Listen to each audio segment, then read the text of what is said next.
Diversos y reconocidos abogados como Carlos Salcedo y César Amadeo Peralta afirman que quien no se someta al próximo censo poblacional podría ir a la cárcel. ¿Qué ley dice esto? ¿Se aplicaría de forma oficiosa? Hablamos del tema con nuestro jurista de cabecera, Francisco Álvarez Martínez. Bienvenido Francisco, gracias por acompañarnos. Muchas gracias, un placer estar aquí. Cuéntame de esto. Realmente, cuando hablamos de someterse o no al censo de población y de vivienda que comienza el próximo día 10 de noviembre, el no querer aportar información cuando llega una persona a censarte es susceptible de ser penalizado. ¿Puedes ir a la cárcel por eso? Mira, como bien han dicho algunos juristas en diferentes medios, hay un elemento que lamentablemente es reiterado en nuestro país, y es que leyes viejas nunca se derogan o se modifican, y luego cuando se reactivan o se pueden reactivar parecen desfasadas, porque si bien es cierto que esa ley existe y digamos que dice eso, no menos cierto es que hace mucho ruido que en una época de tantas garantías como en las que vivimos actualmente, se pueda supeditar la información que voluntariamente tú le quieras dar, entre comillas, a un tercero, en este caso contratado por el Estado, a que tú entonces puedas incluso perder una de las cosas más celosamente resguardadas, que es la libertad. Entonces, si nosotros nos basamos en eso, la realidad es que literalmente podemos decir que sí, es posible porque la ley está vigente, no ha sido derogada. Y por ¿Qué ley es esa, Francisco? No, el número ahora mismo no me acuerdo, pero una ley que tiene casi 60 años. Ya. Esa ley, que es la que crea ese sistema de estadística y que crea el esquema actual de censo, es una ley que nunca ha sido tocada, digamos, por falta de necesidad, porque censar es algo que hasta ahora era relativamente mecánico. Sin embargo, en el escenario actual, nosotros nos encontramos que tenemos esa ley vigente que aparentemente ahora mismo se está discutiendo la viabilidad de una modificación, pero no para este censo, sino para el que viene, y la posibilidad material, textual, de que si se aplica lo que dice la ley, sí es posible que una persona pueda ser encausada. Ahora, como sabemos, el hecho de que la ley diga que el que haga algo será penalizado con tal cosa, eso va a un tribunal. Y es muy probable que ante ante una investigación o un proceso penal orientado bajo la norma que dice que tú, por ejemplo, te negaste a decir cuántas personas viven en tu casa, va a terminar también inhabilitada, por lo menos en el sitio, o sea, en el tribunal, para ese caso puntual, ya que no podemos desconocer que si vamos a hacer un examen de constitucionalidad a esa ley tan vieja, que para ese momento quizás hacía algún sentido, para el día de hoy no, es posible que eso pueda ceder ante algún recurso de inconstitucionalidad en el momento en el tribunal. Ahora, yo pregunto algo, Francisco. Cuando se trata de un bien público común, cuando se trata de una necesidad pública o de Estado, el ciudadano no debe subordinarse a eso o responder ante este requerimiento, aún esté reñido con algo tan sagrado como una información personal o privada. ¿No se sobreponen los intereses colectivos o de nación por encima del personal? Sí y no. O sea, cuando se tiene esa discusión, hay fórmulas. Cuando digo fórmula me refiero a verdaderas fórmulas que parecen física y matemática, que tasan el peso de un derecho en contra de otro. Tú tienes un derecho colectivo que no es absoluto y un derecho individual que no es absoluto. El hecho de que uno colectivo presuntamente beneficie a más personas que el personal mío, no quiere decir que el mío automáticamente cede. Entonces, ahí hay que hacer una valoración en el tribunal de si ese derecho colectivo es lo suficientemente importante para la colectividad que mi derecho, vamos a decir, particular a la intimidad, por decir un derecho etéreo, deba ceder. Por eso yo creo Ahora, Francisco, escúchame que te interrumpa. Hay que ver también qué preguntas se hacen desde el punto de vista íntimo o privado que entren en contradicción con ese derecho colectivo, porque yo digo algo, si bien alguien viene y te pregunta, ¿cuánta gente vive en tu casa? Bueno, tú dices, bueno, espérate, deja ver, porque ¿cuántos ilegales yo tengo en mi casa? Porque una cosa es que, no, pero si no son ilegales, ¿cuál es el problema de decir que viven 8? Aun cuando sea en un metro cuadrado, en una superficie, en una cosa que no es propia para el hábitat. Pero el censo de población y vivienda se hace precisamente para saber la necesidad que tenemos de vivienda. Entonces hay un derecho colectivo una necesidad de recabar información desde lo privado para proyectar políticas colectivas, tanto del sector público como del privado, que yo creo que tienen preponderancia. Sí, sin embargo, por eso yo creo que este tipo de leyes que se crean para un espacio temporal y político particular, cuando se traen cuando digo se traen es como si estuviéramos viajando en el tiempo, cuando se tratan de aplicar fuera de ese entorno y de sorpresa, porque si te fijas, esto ha dado, entre comillas, una gran sorpresa.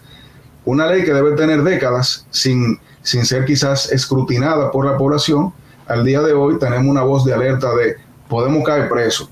Y eso nace porque ahora mismo hay una necesidad que yo personalmente no entiendo de oponerse al censo, y que aparentemente se busca esa solución como sugestiva de, bueno, a mí no me importa si tú lo apoyas o no, hay consecuencias. Ahora, desde el momento de que uno estudia lo que es la dogmática penal y uno va a los elementos requeridos para la imputabilidad y eventualmente un juicio de culpabilidad, a mí me parece, y ese es mi criterio personal, que si tú tomas esas normas, la ley 5096, los artículos 22 y 30, tú te vas a dar cuenta de que al final, en un juicio de culpabilidad, ante una solicitud, digo yo, de un control difuso de inconstitucionalidad en contra de un artículo que te quiera eliminar la libertad en base a un criterio, como tú bien decías, de, vamos a decir, un bien común, me parece que pudiera eventualmente ceder ese bien común que no va a estar tasado de manera adecuada en base a mi libertad personal.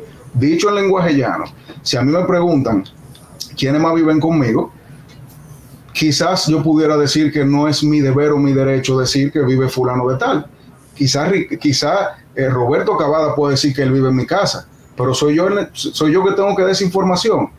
Estoy diciendo un ejemplo tonto pero ilustrativo para entender cómo hay tantas líneas que se van cruzando de los derechos míos, de Roberto Cavada que vive también en mi casa y de fulano de tal que también vive en mi casa, que podemos tener una discusión de imputabilidad que no es tan básica y tan sencilla como lo dice la ley. Ahora, si a mí me preguntan, ¿tú puedes caer preso por negar información sensada o sensable? Yo diría que sí, porque la ley lo dice y la ley está vigente. Ahora, yo creo que en un momento como el que vivimos hoy, de tantas garantías y tanta lucha por esa garantía, si vamos a un tribunal a juzgar eso, yo voy a terminar, vamos a decir, condenado irrevocablemente. Yo diría que no. Ahora, hasta en un sí, me imagino incluso una pena suspendida, porque no aguanta un examen real de imputabilidad y dogmática penal, una norma como esa, tan restrictiva en contra de vamos a decir, del cese de un derecho personal a la intimidad o tantos otros que pudiéramos encauzar en esa línea. Ya. Ahora, para que se diera esa imputación o esa acusación a una persona por no servir información privada o familiar o íntima en un censo, tiene que haber una persona que lo acuse. ¿Sería en ese caso la Oficina Nacional de Estadística convertirse en actor civil y someter a una persona? Porque no es porque un vecino diga, no, yo te voy a someter, Francisco, porque tú no dijiste que contigo vive fulano, ciclano y esperancejo. No es una cosa del vecino, es una cosa de la institución que no se siente servida con un requerimiento que te ha hecho. Yo, preparándome para esta entrevista, me metí en un buscador de jurisprudencia que yo tengo y yo no encontré una que hubiese tenido un caso de ese tipo. Yo asumo que entonces la institución encargada del censo notificaría al Ministerio Público su denuncia diciendo que Francisco Álvarez se negó a proporcionar la información A, B y C con las pruebas, citando la ley, y entonces el Ministerio Público, así como cualquiera de nosotros puede, entre comillas, apoderarlos, entonces pudiera iniciar una investigación que concluya con una acusación, que apodere un juzgado de la instrucción, y así. Es lo que yo pienso que debería pasar. Sin embargo, en el buscador, que siempre aparece todo, no apareció nada, por lo que yo creo que actualmente no existe un precedente jurisprudencial de una aplicación de ese articulado 22 y 30 de la ley 5096 en el ámbito penal. Ya. Por último, ¿usted va a participar del censo? Si tocan a la puerta de su casa, ¿usted le va a abrir y lo va a recibir? El tema es que yo estoy todo el día en la oficina, o sea que tienen que venir a mi oficina, supongo, pero si vienen, yo los recibo. Ya. Bueno, yo lo que creo, Francisco, es que lo que me preocupa por el bajadero que lleva o por donde va este debate es que si bien es importante, por supuesto, el ciudadano, sus libertades, sus derechos, etcétera, tenemos que acabar de entender que vivimos en colectividad. Y a mí me parece que ciertos intereses políticos o politiqueros hacen causa común con este excesivo proteccionismo a las libertades que terminan poniéndola por encima de la sociedad, de las libertades o derechos colectivos que existen porque somos un colectivo de ciudadanos y vivimos en sociedad. Entonces, yo creo que la democracia está siendo